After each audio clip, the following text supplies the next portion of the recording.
All right, IM1 classes. We are starting a new unit today. So before we actually get into that unit, we're going to review some important concepts that's going to be helpful for this unit. One, we need to review how to graph slope-intercept form, y equals mx plus b. Two, we need to review given an input for a function, how to find an output. So this is actually a pretty quick lesson.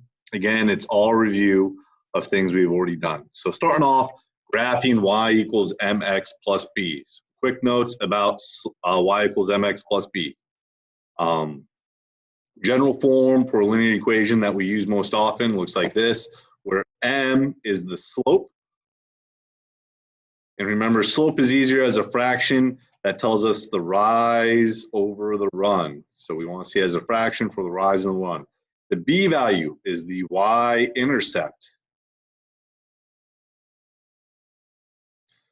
That is the starting point for where we're going to start the graph. And we start it on the vertical axis, the up, down, vertical y axis. So starting off, we have an equation, y equals 3x minus 4. First thing I'm going to do is identify the slope and the y-intercept. So the slope is attached to the x, it's 3. The y-intercept is the value by itself. Since it's minus 4, the y-intercept, the b value is negative 4. So that means I'm going to start at the point 0, negative 4. And I actually like to put in a green star at the starting point. So that is the starting. I don't know why I put it at 3. That is wrong. I want to start at 0, negative 4. Down here.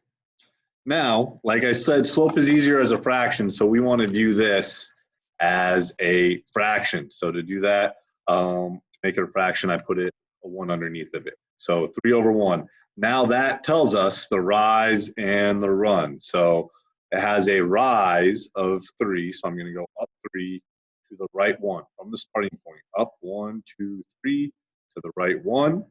Put a point. And then with your points, you connect them with a solid, straight line. And that's it. All right. So let's look at another example. Negative 5x plus 6. So again, first thing you want to do is identify the slope and the y-intercept. The slope is negative 5. The y-intercept is 6. So that means I'm going to start the point 0, 6. I like to put a green star at the starting point just so we can see where we start this graph at the y-intercept at 6. And then the slope is negative 5. So from here, I'm going to make it a fraction since it's a whole number. I'm going to do negative 5 over 1. Since it's a negative, from the starting point, I'm going to count down 5. Again, that's because it's negative, and then to the right 1. Oh, so from here, down 1, 2, 3, 4, 5, to the right 1. Put a point, and then connect your points with a straight line. And you're done. All right.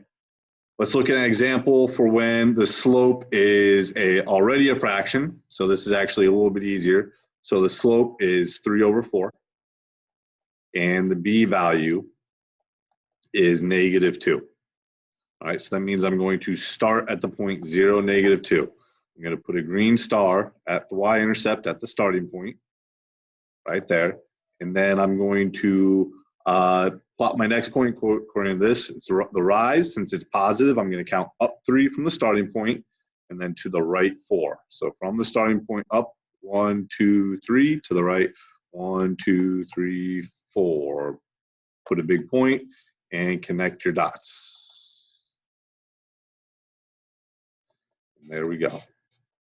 One last one to review graphing. If you want to give this one a try on your own, pause the video, and then after you work through it, start back up. I'll go ahead and work through it now. So same thing, identify the slope. This time it's a negative. So this negative, I'm actually going to move it to the top so I can tell what the rise is. So it's going to be negative 5 over a positive 2. And then the b value is at 4. So I'm going to start the graph at the point 0, 4. I'm going to put a green star at the starting point. Since it's a negative 5 over 2 from the starting point, I'm going to count down 5 to the right 2. So down 1, 2, 3, 4, 5 to the right 1, 2. put a point, connect the dots. Done. All right, last thing we're gonna talk about is given an input, so an X value, find the output, in this case, the Y value, or however the function is set up. So we have our equation Y equals 2X plus 4. We wanna know what Y is when X is 5. So real simple, all right?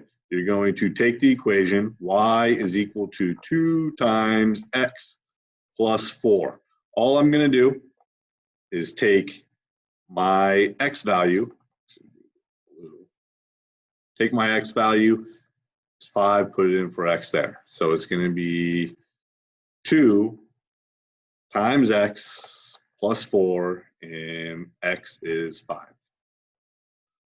Work that out, 2 times 5 is 10, plus 4 is 14. So when X is 5, Y is 14. That's it. Let's look at another example.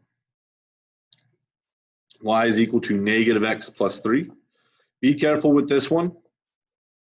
Have some negatives that could trip people up. So first thing I'm going to do is going to take my X value and put it into the equation for X. So Y is equal to negative X plus 3, and X is negative 2. So make sure you're paying attention to those negatives. So a negative 2 becomes a positive 2. Plus 3 is equal to 5. So Y is 5.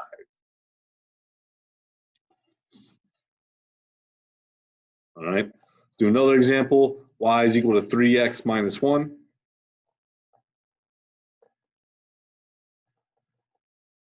Again, take the X value and put it into X into the function. You're going to input it there. So Y is equal to 3 times X minus 1, and X is negative 4. So here, be careful with this. This isn't 3 minus 4. Some kids might get confused. Since there's parentheses here, that means you're multiplying these two values next to each other. So it's 3 times negative 4 is negative 12. Minus 1 is negative 13.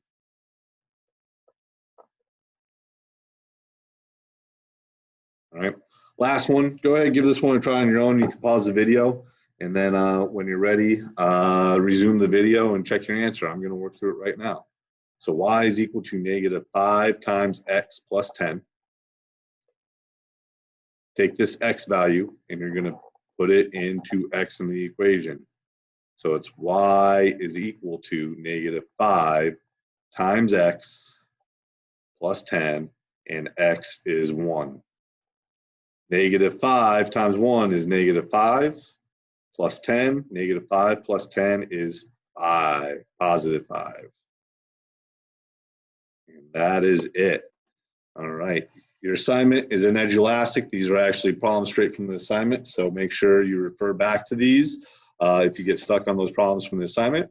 Other than that, we will see you guys next time.